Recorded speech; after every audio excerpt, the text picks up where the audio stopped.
And Brett was just like my little brother. I know he looks older because he went gray earlier. But he's got that badass salt and pepper distinguished. Yeah. Some girl asked him the other day, said, "How did you get your hair that color?" He goes, "God did it." And I'm God. And I'm God. Yeah. He'd been to a lot of 12-step meetings to figure out he wasn't God. I don't know if he got the message yet. I wrote all the songs in our band, and I just told Brett, we need a drummer and a singer, so you're both. So you've been carrying around Brett. Oh, my back hurts. I've been carrying him so long. It's funny because one day, I realized pretty good a musician at every instrument. He's a really good singer. And then one day I'm like, he's a damn good writer. And so one day we just went, all right, we're just going to write together. That'll avoid the competition. Let's just write together. And literally we have written every song together for over 30 years. I'm not even sure why. Like brothers? The husband-wife duo, I understand a little bit because one of them is thinking about, if I argue with this person too much, I'm not going to get sex. Okay, so that's the woman saying that? Well, no, so we argue it out.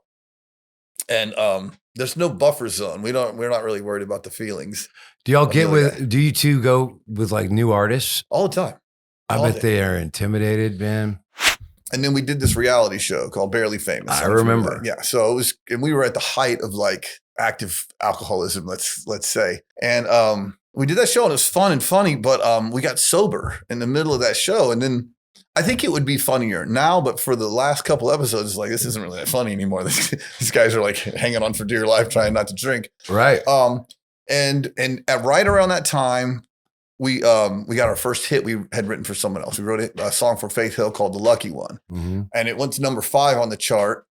And we got our first check in the mail from that. And you're talking about busting ass on the road for 200 days a year for like 10 years. And we got that check. I'm like, dude, we're songwriters. So we got sober. We started writing, and then Tim McGraw we always say we're the Cato Kalin of the Tim McGraw family. Oh, yeah. He just how many songs did he do? Like, how many songs of those were hits? So we've had about 4 hits for him, but like 30 plus cuts on Tim McGraw records over the years. And I can say this for Brett too. We don't have any FOMO. Like, the record comes out, we don't have any songs on it, and somebody we wrote for before, I'm like, they grow, they move. I don't care anymore.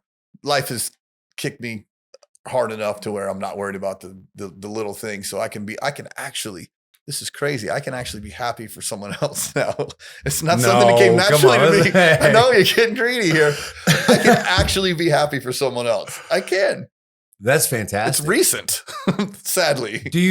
So you don't have that thing. So when a record comes out and, like, let's say some of your buddies, not Tom Douglas, not your heroes, but like a younger guy, your peer. Yeah.